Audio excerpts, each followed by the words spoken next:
Malayalam Bigg Boss season 7 live updation നോക്കാം. ലൈവിൽ ഇപ്പോൾ ആദിലയും നൂറയും ഇരുന്ന് സംസാരിക്കുകയാണ്. മാറിയിരുന്ന രണ്ടുപേരും കൂടി സംസാരിക്കുന്നത് അക്ബറിൻ്റെ കാര്യമാണ്. പൊതുവെ ഇവർക്ക് രണ്ടുപേർക്കും ഇങ്ങനെ മാറിയിരുന്ന് കുറച്ച് സംസാരം കൂടുതലാണ്. പ്രത്യേകിച്ച് നോമിനേഷനിൽ വരുന്ന സമയത്താണ് ഇവർ രണ്ടുപേരും ഇങ്ങനെ സംസാരിക്കാറ്. അങ്ങോട്ടും ഇങ്ങോട്ടും സംസാരിക്കുന്നത് മെയിനായിട്ടും പ്രേക്ഷകർക്ക് ഓരോ കാര്യങ്ങൾ ഇട്ടുകൊടുക്കുകയാണ്.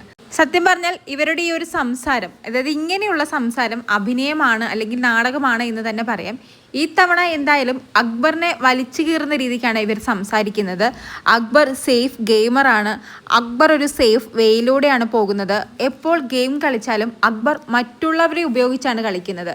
ഇവിടുത്തെ ടാസ്കിലോ അല്ലെങ്കിൽ ഗെയിമറായിട്ടോ എനിക്ക് അക്ബറിനെ തോന്നുന്നേ ഇല്ല എന്നാണ് നൂറ പറയുന്നത്.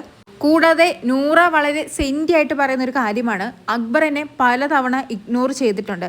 അക്ബർ കുറച്ച് ഫെയിം ഉള്ളവരെയും അതുമല്ലെങ്കിൽ ആക്റ്റീവായവരെയും ഒക്കെ ചേർത്താണ് ഇവിടെ ഗ്രൂപ്പ് കളിച്ചുകൊണ്ടിരുന്നത്. നമ്മളെപ്പോലെ ഉള്ളവരെയൊന്നും അക്ബറിന് വേണ്ട. എന്നെ എത്ര തവണ ഇഗ്നോർ ചെയ്തിട്ടുണ്ടെന്നോ.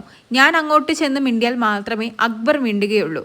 അക്ബറായിട്ട് മുൻകൈ എടുത്ത് എന്നോട് ഒരു തവണ പോലും മിണ്ടാൻ വന്നിട്ടില്ല, ആവശ്യമുള്ളപ്പോൾ അല്ലാതെ. അക്ബർ മെയിനായിട്ടും വിചാരിക്കുന്നത് മറ്റുള്ളവരെ എങ്ങനെ ഉപദ്രവിക്കാം, മറ്റുള്ളവരെ എങ്ങനെ വലിച്ചു കീറാം എന്നൊക്കെയാണ്. ഗെയിമിൽ അങ്ങനെയൊന്നും ചെയ്തിട്ട് കാര്യമില്ല. ചിലപ്പോൾ ഇവിടെ അങ്ങനെ ചെയ്യുന്നത് കൊണ്ട് കപ്പ് കിട്ടാം, പക്ഷേ ലൈഫിൽ എങ്ങും എത്തില്ല അയാൾ. അപ്പോൾ ആദില പറയുന്നുണ്ട്, അക്ബറിന് ഒരു ക്വാളിറ്റിയും ഇല്ല. സത്യം പറഞ്ഞാൽ ഒരാൾക്ക് എന്തേലും ക്വാളിറ്റി വേണ്ടേ, പക്ഷേ അയാളിൽ അങ്ങനെ ഒരു ക്വാളിറ്റിയെ ഞാൻ കാണുന്നില്ല. എന്നിട്ട് നൂറ ആദിലയോട് പറയുന്നുണ്ട്, കഴിഞ്ഞ ദിവസം ഉല്ലാസയാത്ര എന്ന ആ ടാസ്കിൽ നിങ്ങളൊക്കെ അങ്ങ് പോയല്ലോ, അപ്പോൾ അനുമോള് എന്നെ ബാക്കിലേക്ക് ഇരിക്കാൻ വിളിച്ചു. ഉടനെ അക്ബർ കാല് നീട്ടിയിരുന്നു. എനിക്കറിയാമായിരുന്നു ഞാൻ മുന്നിൽ നിന്നും ബാക്കിലേക്ക് പോയാൽ അക്ബർ എന്നെ ഇരുത്തില്ല എന്ന്. ഞാനെന്തിനാ വെറുതെ എൻ്റെ സീറ്റ് കളയുന്നത്? അതുകൊണ്ട് ഞാൻ മുന്നിൽ തന്നെ ഇരുന്നു. ഒരാൾക്ക് എങ്ങനെ കിട്ടരുത് എന്നാണ് അയാളുടെ ചിന്ത, അല്ലാതെ മാക്സിമം എഫേർട്ട് ഇട്ട് ടാസ്ക് കംപ്ലീറ്റ് ചെയ്യാം അല്ലെങ്കിൽ എങ്ങനെ കംപ്ലീറ്റ് ചെയ്യാമെന്നൊന്നുമല്ല അയാൾ ചിന്തിക്കുന്നത്. അങ്ങനെ അക്ബറിൻ്റെ നെഗറ്റീവ് ഷെയ്ഡുകളാണ് ഇപ്പോൾ ആദിലയും നൂറയും പബ്ലിക്കിനോട് അല്ലെങ്കിൽ ഓഡിയൻസിനോട് വിളിച്ചു പറയാൻ ശ്രമിക്കുന്നത്. ഇവരിങ്ങനെ സംസാരിക്കുന്നത് വഴി നെഗറ്റീവ് സ്പ്രെഡ് ചെയ്തുകൊണ്ടിരിക്കുകയാണ്, അല്ലെങ്കിൽ പ്രേക്ഷകരോട് ഇവർ അക്ബറിൻ്റെ നെഗറ്റീവ് പറയാൻ ശ്രമിക്കുകയാണ്. അതുവഴി അക്ബറിന് വോട്ട് കുറയും, അങ്ങനെ അക്ബർ എവിക്റ്റായി പോകും. അതിനുവേണ്ടിയുള്ള പദ്ധതിയും പ്ലാനിങ്ങും ഒക്കെയാണ് ഇപ്പോൾ ആദിലയും നൂറയും നടത്തുന്നത്. മിക്ക ആഴ്ചകളിലും ഇങ്ങനെയുള്ള സംസാരം പതിവാണ്.